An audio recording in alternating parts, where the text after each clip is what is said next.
T V today کی خصوصی رمضان transmission انوار رمضان میں پھر سے آپ کو خوش آمدید کہتے ہیں۔ ناظرین، آج کا جو ہمارا موضوع ہے وہ بڑا دلچسپ اور بہت ہی زیادہ انفارمیٹیو ہے، خصوصاً اس حوالے سے کہ قرآن پاک جب ہم پڑھتے ہیں تو قرآن پاک میں حکم ہے ورتل القرآن ترتیلا، کہ قرآن پاک کو ٹھہر ٹھہر کے ذرا پڑھو۔ اور پھر قرآن پاک کو اگر ہم پڑھتے ہیں تو اس میں یہ بھی ہے کہ الا بذکر اللہ تطمئن القلوب، اللہ خود فرما رہا ہے کہ بے شک دلوں کا اطمینان جو ہے وہ اللہ کے ذکر میں ہے۔ سب سے بڑی بات تو یہ کہ قرآن پاک کو ہم اگر پڑھتے جائیں تو اس میں اللہ رب العزت کے جتنے بھی احکامات ہیں اور ان احکامات کی روشنی میں اگر ہم اپنی زندگی گزاریں اور وہ تمام احکامات اپنی زندگی پر صادر کر لیں تو ہماری زندگی آسان ہو جاتی ہے۔ ہر مفسر نے قرآن پاک کی الگ تفسیر کی، اس میں کچھ فرق آیا، اس میں کچھ نئی چیزیں سامنے آئیں، ایک ایک لفظ کے کتنے کتنے معنی جو ہے وہ بنتے ہیں، لیکن یقیناً یہ لا ریب کتاب ہے کیونکہ اللہ رب العزت نے اپنے پیارے محبوب پر یہ نازل کی ہے اور اسی مہینے میں، اسی مقدس مہینے میں اس کو نازل کیا گیا۔ قرآن پاک کو پڑھنے کی شرائط، قرآن پاک کو کس طریقے سے پڑھا جائے، اس پر عمل کیسے کیا جائے، اور قرآن اور رمضان کا تعلق کیا ہے، ان دونوں کا تقدس کیا ہے اور ان کی رحمتیں اور برکات کیا ہیں، اس پر بات کریں گے۔ ہمارے ساتھ موجود ہے پروفیسر ساجد انور صاحب، ڈائریکٹر ادارہ معارف اسلامیہ لاہور۔ السلام علیکم سر۔ وعلیکم السلام ورحمۃ اللہ۔ سر، ہم تو یہ سمجھتے ہیں کہ جو رمضان المبارک کا یہ مقدس مہینہ ہے اس کو تقدس اور اہمیت اس وجہ سے ملی کہ قرآن پاک کا نزول اس مہینے میں ہوا، ان دونوں کا یہی تعلق، یہی رشتہ ہے؟ جی بالکل، آپ کی بات درست ہے۔ یہاں ٹرانسمیشن کا جب آغاز ہوا تو قرآن کریم کی جن آیات سے آغاز کیا گیا، شہر رمضان الذی انزل فیہ القرآن ھدی للناس وبینات من الہدی والفرقان، اللہ رب العالمین قرآن کریم کی اس آیت میں یہ بات ارشاد فرما رہے ہیں کہ رمضان کے مہینے میں قرآن کریم کا نزول ہوا۔ جی، قرآن اور رمضان کا بڑا گہرا تعلق ہے، بڑی ایک گہری نسبت ہے۔ دیکھیے، قرآن کریم کا ایک نزول تو وہ ہے کہ جو 23 سال کے عرصے میں ہوا۔ جی، 23 سال کے عرصے میں نبی اکرم صلی اللہ علیہ وسلم پر قرآن کریم کبھی مکہ میں، کبھی مدینہ میں، کبھی حالت امن میں تو کبھی حالت جنگ میں، کبھی دن میں تو کبھی رات میں، کبھی سفر میں، کبھی حضر میں، آپ صلی اللہ علیہ وسلم پر قرآن کریم کی مختلف آیات نازل ہوتی رہیں۔ اگرچہ کفار کی طرف سے یہ ایک مطالبہ موجود تھا جسے اللہ تعالیٰ نے قرآن کریم میں ہی، اللہ تعالیٰ نے قرآن کے الفاظ میں بیان فرمایا، لولا نزل علیہ القرآن جملۃ واحدہ، کہ آخر یہ قرآن یک بارگی نازل کیوں نہیں ہوا، ایک ہی مرتبہ قرآن کریم کیوں نہیں نازل کر دیا گیا۔ لیکن اس میں اللہ تعالیٰ کی اپنی حکمتیں تھیں، اور اہل علم نے، مفسرین نے ان حکمتوں کو بیان فرمایا ہے کہ قرآن کریم کے تدریجی نزول کی کیا کیا حکمتیں تھیں۔ جیسے اس میں بڑی واضح حکمت جو ہمارے سامنے ہے وہ تدریج لتنفیذ الاحکام ہے، کہ قرآن کریم میں اللہ تعالیٰ نے تدریجاً احکام نازل کیے۔ یعنی شراب کی حرمت تھی تو شراب کی حرمت یک بارگی پہلی ہی آیت میں نہیں آئی، اس لیے کہ وہ لوگ عادی تھے، وہ تو گھروں میں خود شراب، مٹکے رکھے ہوتے تھے، خود شراب بناتے تھے، شراب کشید کرتے تھے اور وہ ایک لازمی مشروب کے طور پر پیش کرتے تھے۔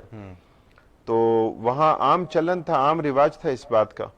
تو اللہ تعالیٰ نے قرآن کریم کی آیات میں پہلے اس کی خباثت کو، اس کی شناعت کو اور اس بات کا تذکرہ کیا کہ یہ عقل کو معاف کر دیتی ہے، یہ برے اور بھلے میں تمیز اور فرق کو ختم کر دیتی ہے۔ پھر دوسرا حکم کیا آیا کہ لا تقربوا الصلاۃ وانتم سکارا، کہ تم نشے کی حالت میں ہو تو تم نماز مت پڑھو، نماز کے قریب مت آؤ۔ اور پھر تیسرا حکم قطعی، ابدی، اٹل حکم تھا، وہ کیا تھا کہ اب شراب کی مکمل حرمت، شراب کے مٹکے توڑ دیے گئے۔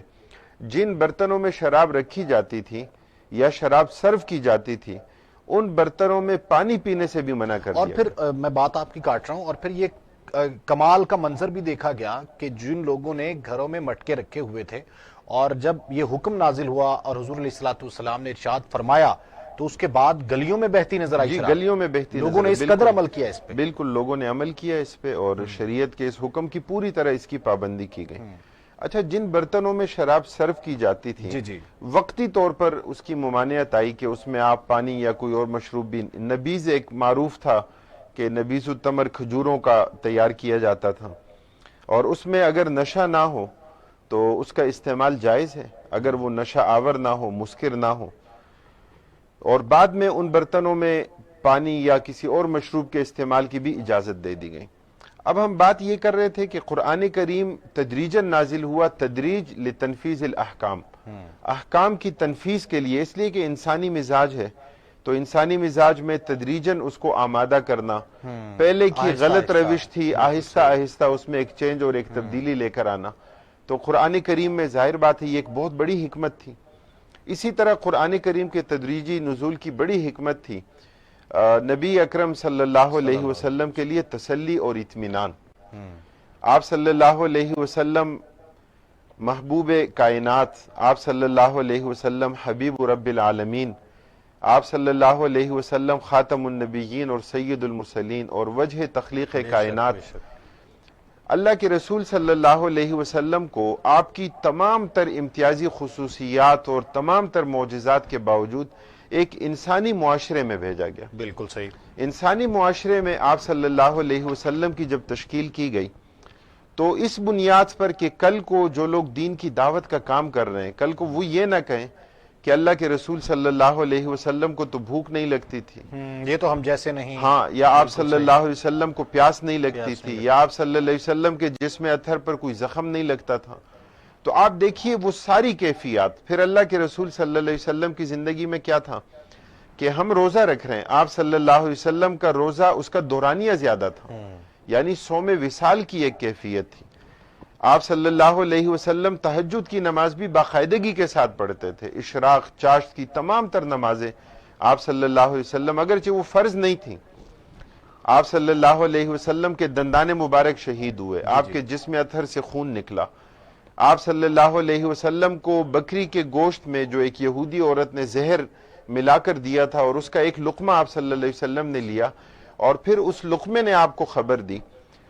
اللہ کے رسول صلی اللہ علیہ وسلم نے اپنے اس دنیا سے پردہ فرمانے اور مرض الوفات میں رحلت میں آپ صلی اللہ علیہ وسلم نے فرمایا کہ مجھے یوں محسوس ہو رہا ہے کہ اس زہر کے اثر سے اس وقت میری رگیں کٹ رہی، یعنی اس کی شدت کو آپ صلی اللہ علیہ وسلم نے اپنی اس زندگی، فانی زندگی کے آخری لمحات میں آپ نے محسوس کیا۔ تو قرآن کریم کا تدریجی نزول کیا تھا کہ کفار کی منصوبہ بندی، سازشیں، کفار کے اقدامات، جی تو اللہ تعالیٰ قرآن کریم میں فرماتے تھے کہ وَلَا يَحْزُنْكَ الَّذِينَ كَفَرُوا، کہ کفار کی یہ ساری سازشیں اور ساری منصوبہ بندی آپ کو غمزدہ نہ کریں۔ کبھی اللہ تعالیٰ کی طرف سے تسلی کا اسلوب کیا ہوتا تھا کہ آپ کو اگر جھٹلایا جا رہا ہے تو آپ سے پہلے بھی انبیاء کرام علیہ السلام کو جھٹلایا گیا، آپ کی اگر تکذیب ہو رہی ہے، آپ کو اگر نہیں مان رہے لوگ تو آپ سے پہلے دیگر انبیاء کرام علیہ السلام۔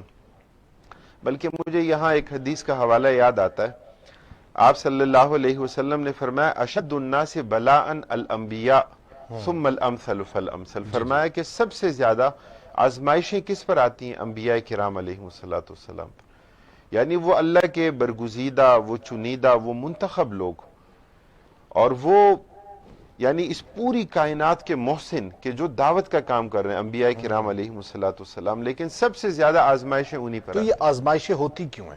جیسے اب اس کو کرونا کو بھی آزمائش ہی لینا چاہیے کہ اللہ رب العزت کی طرف لوٹنا چاہیے، رجوع اللہ کرنا چاہیے؟ دیکھیے، کرونا کی بات اگر ہم کریں آزمائش کے حوالے سے تو بنیادی طور پر جب بھی کوئی ایسی آفت یا کوئی ایسی وبا یا کوئی ایسا حادثہ سامنے آتا ہے تو اس کی تین کیفیات ہوتی ہیں۔ تین کیفیات انسانوں کے اختلاف کی وجہ سے ہوتی ہیں۔ بعض لوگوں کے لیے اس طرح کی وبائی صورتحال جو ہے وہ رفع درجات کا سبب بنتی ہے کہ ان کے درجات کو اللہ تعالیٰ بلند کر دیتے ہیں، ان پر آزمائش آتی ہے، اللہ تعالیٰ ان کے درجے اور بڑھا دیتے ہیں۔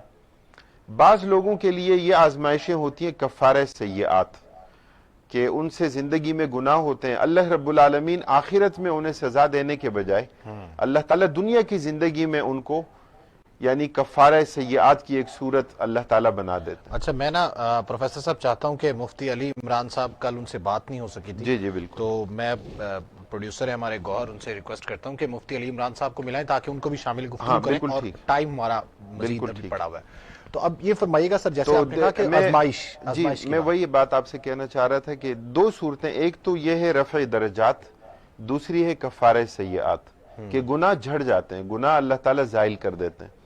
تیسری صورت ہوتی ہے عذاب کی۔ ہمیں نہیں پتا، ہم کسی پہ فتویٰ نہیں لگا سکتے، لیکن یہ اللہ تعالیٰ کا قانون ہے، یہ اللہ کا نظام ہے کہ ایک ہی حادثہ آتا ہے۔ اچھا، یہ غلط فہمی طارق صاحب واقع ہوتی ہے، مثلا جب یہ سیلاب کا سلسلہ تھا، زلزلے کا سلسلہ تھا، ہمارے بعض علماء نے کہیں کسی جگہ بات کی، کسی کو بات پوری سمجھ میں نہیں آئی یا بات کرنے میں پوری بات نہیں ہو سکی، تو لوگوں کو یہ بات بڑی عجیب محسوس ہوئی کہ اچھا عذاب ہے تو عذاب تو پھر فلاں جگہ پہ کیوں نہیں آیا، اسلام آباد پہ عذاب کیوں نہیں آیا کہ کشمیر پہ آیا اور مانسیرا پہ آیا؟ تو ایسا نہیں ہے، یعنی کوئی ایک حادثہ واقعہ اس طرح کا جب ہوتا ہے ہم فرق نہیں کر سکتے، ہمیں نہیں پتا کہ کس کے لیے عذاب ہے، کس کے لیے کفارہ سیئات ہے، کس کے لیے رفع درجات ہے۔ یہ اللہ کا نظام ہے، اللہ رب العالمین اس کو جانتے ہیں۔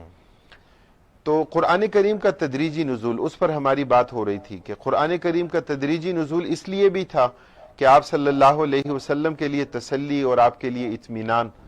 کبھی انبیاء کرام علیہ السلام کے واقعات بیان کیے جاتے ہیں۔ اور پھر ایک اور چیز جو محسوس کی میں آپ سے پوچھنا چاہتا ہوں کہ حضور علیہ الصلوۃ والسلام پر جب پہلی وحی نازل ہوئی تو حضرت خدیجہ الکبریٰ نے ان کو تسلی دی تھی، اور ظاہر ہے کہ جب اونٹنی بیٹھ جاتی تھی جب آپ پہ وحی کا نزول ہوتا تھا، اور پھر قرآن پاک میں یہ ہے کہ اگر اسے پہاڑوں پر نازل کرتے تو ریزہ ریزہ ہو جاتا۔ بالکل تو کیا یہ فیکٹر بھی ہے کہ آہستہ آہستہ نازل کیا گیا اللہ کی طرف بالکل، سے؟ یہ ایک لازمی اس کی وجہ ہے، یہ ایک سبب ہے، چونکہ صحابہ کرام رضوان اللہ علیہ مجمعین نے اس کیفیت کو بیان کیا، جس طرح آپ نے فرمایا بالکل درست ہے کہ اونٹنی بیٹھ جاتی تھی، یعنی آپ گھوڑے پر سوار ہیں، گھوڑا آگے بڑھنے پر قادر نہیں ہے۔ قرآن کریم کی ایک آیت نازل ہوئی اور یہ وحی کے نزول کی کیفیت اتنی گراں اور اتنی بھاری، اس کی کیفیت حضرت زید بن ثابت رضی اللہ تعالیٰ عنہ فرماتے ہیں کہ بے تکلفی کی کیفیت تھی، حضرات صحابہ کرام آپ صلی اللہ علیہ وسلم کے ساتھ ہوتے تھے۔ اب اس کیفیت میں کیا تھا کہ آپ صلی اللہ علیہ وسلم کا پاؤں مبارک حضرت زید بن ثابت رضی اللہ تعالیٰ عنہ کے پاؤں پر پڑا، ایک نشست ہے، فرشی نشست اور مجلس میں بیٹھے ہیں، اور اتنے میں نزول وحی کی کیفیت شروع ہو گئی۔ آپ صلی اللہ علیہ وسلم کے چہرے مبارک پر سخت سردیوں کے موسم میں بھی پسینہ آ جاتا تھا۔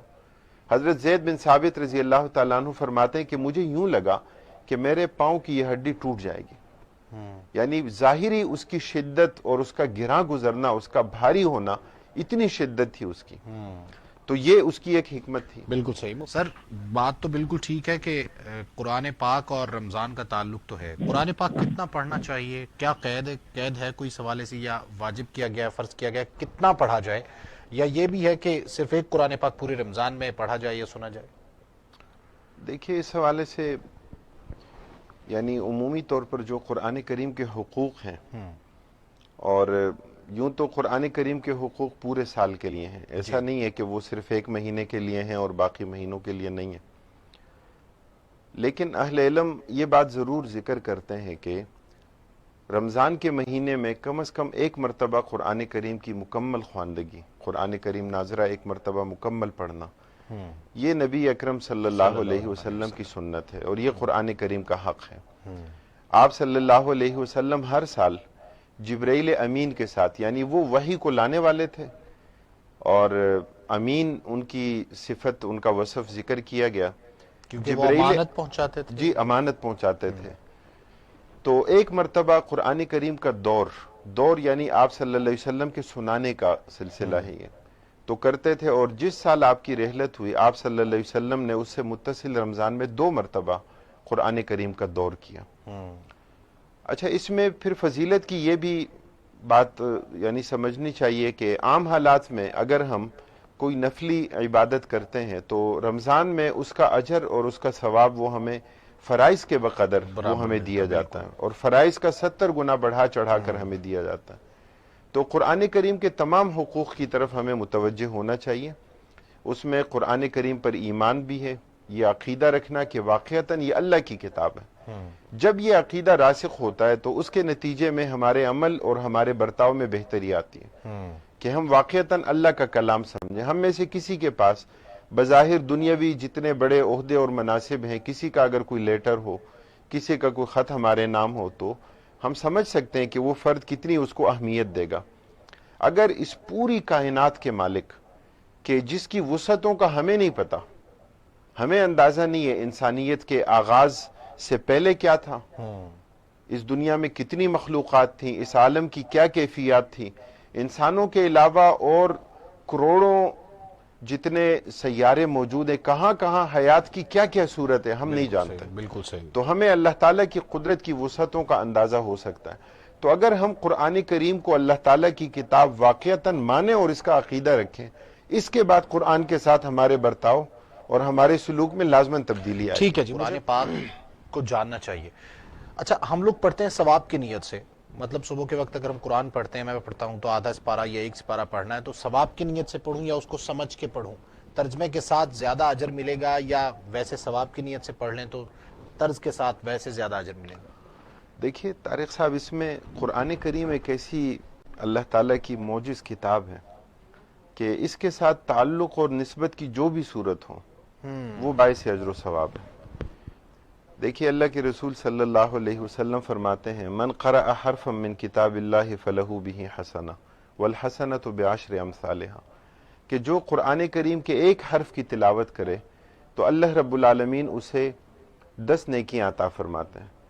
اور آپ صلی اللہ علیہ وسلم فرماتے ہیں ولا اقول الف لام میم حرف بل الف حرف ولام حرف ومیم حرف، 30 نیکیاں ملیں گی۔ تو 30 نیکیاں الف لام میم کی تلاوت پر۔ اب چونکہ انسانوں کی مختلف سطحیں ہیں، ظاہر بات ہے کہ کوئی فرد جو ہے وہ سمجھ کر پڑھنے پر قادر نہیں ہے، کوئی شخص ناظرہ ٹھیک سے نہیں پڑھ سکتا، کسی کو تجوید کا نہیں پتا، کسی نے ابتدا میں قاعدہ کچھ نہیں پڑھا، کسی کو قرآن کریم کا ترجمہ تو آتا ہے لیکن اس کی تفسیر اور اس کے احکام معلوم نہیں ہے۔ اب یہ ہر فرد کا اپنا داخلی اس کی کیفیت ہے، اس کا ایک فیصلہ ہے کہ وہ یہ دیکھے کہ اس کو کس چیز کی ضرورت ہے، لیکن قرآن کے ساتھ تعلق اور نسبت کی جو بھی صورت ہوگی وہ باعث اجر و ثواب ہوگی، اور یہ تمام حقوق الگ الگ ہر مسلمان پر عائد ہوتے ہیں۔ قرآن کریم کی تلاوت کرنا بھی قرآن کریم کا حق ہے، قرآن کریم کو پڑھنا، قرآن کریم کو سمجھنا، یہ قرآن کریم کا حق ہے۔ اور جو قرآن کریم میں غور اور فکر اور تدبر نہیں کرتے تو اللہ تعالیٰ قرآن کریم میں ان کے بارے میں فرماتے ہیں افلا یتدبرون القرآن ام علی قلوب اقفالها، کہ ان کے دلوں کو تالے لگے ہوئے ہیں، یہ لوگ قرآن کریم میں تدبر نہیں کرتے، غور اور فکر نہیں کرتے۔ تو اس لیے قرآن تو اصلاً متوجہ کرتا ہے کہ قرآن کریم کے الفاظ کی بھی تلاوت ہو، معنی اور مفاہیم کو بھی سمجھنا، اور اس سے بڑھ کر وہ یہ ہے کہ قرآن کریم عمل کی کتاب ہے۔ ہم اپنی انفرادی زندگی میں دیکھیے، انفرادی زندگی کے لیے ایک لائحہ عمل قرآن کریم میں موجود ہے، اجتماعی زندگی کے ہمارے مختلف دائرے ہیں، ہماری معاشرت ہے، ہماری معاشرتی خرابیاں ہیں، برائیاں ہیں۔ سورہ حجرات کو دیکھیں، تمام تر معاشرتی خرابیوں اور برائیوں کا اس میں حل موجود ہے۔ غیبت مت کرو، ایک دوسرے کا مذاق مت اڑاؤ، ایک دوسرے کو برے ناموں سے یاد مت کرو۔ تو آج کل کے معاشرے میں تو کام ہی یہ رہ گیا سر کہ غیبت، بہتان، وجہ اس کی مذاق اڑانا، وجہ ٹھٹھا اس کی اڑانا۔ یہ ہے جی کہ قرآن کریم کو ہم شعوری طور پر پڑھتے نہیں ہیں، قرآن کریم کو ہم عمل کا ذریعہ اور سبب نہیں سمجھتے۔ ہماری نسبت قرآن کریم کے ساتھ رہ گئی ہے صرف الفاظ یا صرف ختم کی حد تک، ہاں، اور اگرچہ وہ باعث اجر ہے، ادب احترام کی، ادب، اور اگرچہ وہ باعث اجر و ثواب ہے، تعلق اور نسبت کی جو بھی صورت ہو وہ اصل تو باعث عمل اجر و کی ثواب، کتاب ہے نا سر، لیکن اصلاً عمل ہے۔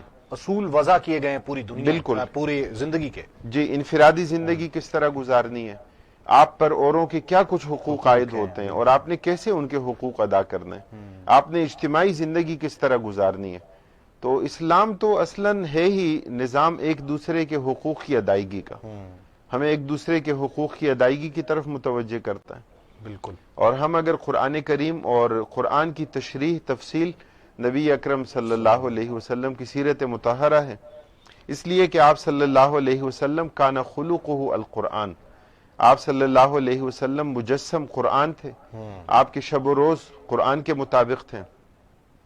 تو ہمیں زیادہ بہتر انداز میں اس کا پتہ چلتا ہے کہ صاحب قرآن نے قرآن کو کس طرح پڑھا اور اس پر عمل کیا، اور اس پر کس طرح عمل کر کے دکھایا۔ بنیادی کام یہ ہے کہ اگر قرآن کریم میں ہے لعنت اللہ علی الکاذبین، ہم پڑھیں لعنت اللہ علی الکاذبین، اور اللہ نہ کرے میں خود جھوٹ بول رہا ہوں تو یہ لعنت اور پھٹکار کس پہ؟ یہ تو خود پڑھنے والے پہ۔ بالکل صحیح۔ میں قرآن کریم میں پڑھوں کہ وَلَا يَغْتَبْ بَعْضُكُمْ بَعْضًا أَيُحِبُّ أَحَدُكُمْ أَن يَأْكُلَ لَحْمَ أَخِيهِ مَيْتًا فَكَرِهْتُمُوهُ، ایک دوسرے کی غیبت مت کرو، یہ ایک مردہ مسلمان بھائی کا گوشت کھانے کے مترادف ہے، اور ہماری مجلسیں غیبت سے آراستہ ہوں۔ تو سر اس کی سب سے بڑی وجہ کیا ہے کہ ہم نے قرآن پر توجہ نہیں دی، قرآن کو سمجھا نہیں، یا صرف اس کو ادب کے زمرے میں لے گئے، اس کو احترام کیا، بس چوما اور اس کے بعد اوپر رکھ دیا، یا 10 دن بعد کھولا؟ جی ہم اگر مختصر بات کریں نا، مختصر طارق صاحب، یہ کہ ہم نے قرآن کریم کے حقوق کو نہیں سمجھا۔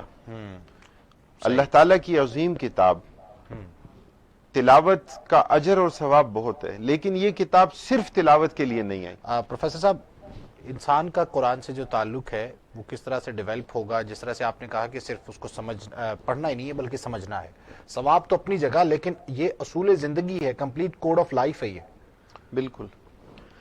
دیکھیں مفتی علی عمران صاحب سے جب ہم نے پوچھا تھا اور انہوں نے جو بات ذکر کی تھی، میں سمجھتا ہوں بڑی بنیادی بات ہے، وہ یہ ہے کہ اللہ تعالیٰ نے قرآن کریم کے آغاز میں سورہ بقرہ میں اللہ تعالیٰ نے جو قرآن کا تعارف کروایا ہے کہ ذالک الکتاب لا ریب فیہ ھدی للمتقین، یہ وہ کتاب ہے کہ جو ہر طرح کے شک اور شبے سے والا تر ہے، اور فرمایا کہ اس میں ہدایت کا سامان ہے، کس کے لیے؟ متقین کے لیے۔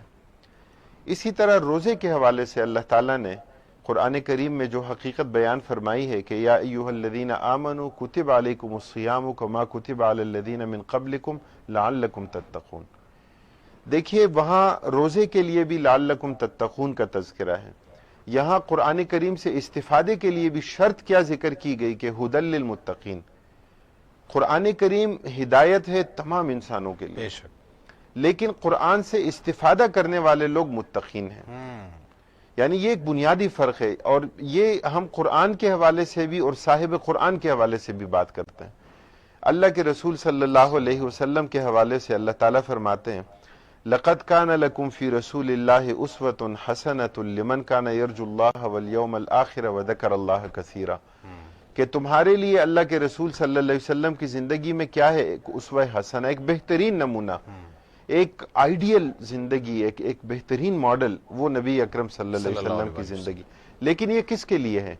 لمن کان یرجو اللہ والیوم الآخر وذکر اللہ کثیرا، جو یہ بنیادی عقیدہ رکھتا ہو۔ اب جس کا عقیدہ نہ ہو، مستشرقین نے اللہ کے رسول صلی اللہ علیہ وسلم کو بہت ڈسکس کیا، یعنی آپ دیکھیے جوزف شاخت کو، منٹگومری وارٹ کو، کارلائل کو، یعنی ان سب لوگوں نے کیا کیا؟ آپ صلی اللہ علیہ وسلم کی سیرت پر کتابیں لکھی، آپ کے مکی دور، آپ کے مدنی دور، لیکن ان کے اندر کوئی انقلاب اور کوئی تبدیلی نہیں آ سکی۔ تو اصل انقلاب، اصل تبدیلی کس کے اندر آئے گی؟ کہ جو خود پرہیزگار ہو اور جو تقوی کی اس کیفیت کو اختیار کرے۔ بالکل صحیح۔ یہ رمضان کے حوالے سے بھی آج ہے۔ وقت ختم ہوا چاہتا ہے جی سر، بالکل۔ مسائل کے حوالے سے آپ کا بہت بہت شکریہ جزاک اللہ۔ پروفیسر ساجد صاحب، آپ سے کل بھی انشاءاللہ ملاقات ہوگی۔